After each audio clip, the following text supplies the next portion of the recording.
Another big question here in East Tennessee, why are we cutting away from programming to bring you full coverage of those hearings for hours at a time? Now, to best explain, we sat down with a political science expert to better understand what can be learned from watching those hearings and what role they could play historically. 6 on Your Side reporter Madison Keevee digging deeper into the potential impact. She joins us now. Madison, what do experts say after day one?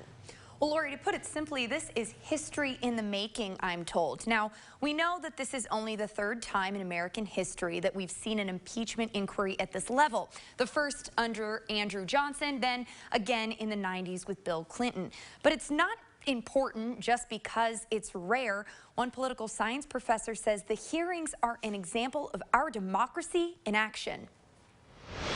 If you would both rise and raise your right hand. By the end of next week, nearly a day's worth of testimony will be heard and broadcast nationally for anyone to watch, all by just turning on the TV. Both parties get to ask questions. Every member of the committee, Republican or Democrat, has a few moments to ask questions.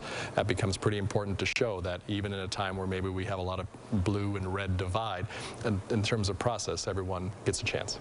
Mark O'Gorman is a professor of political science at Maryville College. He says it can be risky for some elected officials, both Democrat and Republican, to ask questions with different points of view on this public stage.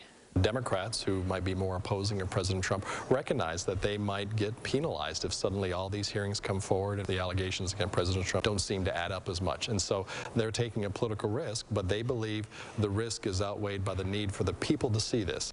O'Gorman says even without a background in political science, the viewer has an all-important role to make an opinion by listening and using your own common sense. Do you believe the witness that's being presented in question? Do you feel that person is believable? At the end of the day, these people, that, it's literally humans listening to humans.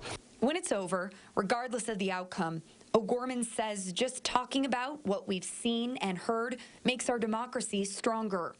What'd you think? What'd you think? And that's where democracy is in action, not just in D.C., but literally in, like I say, in the middle of a parking lot in East Tennessee, talking about what'd you think of the hearings.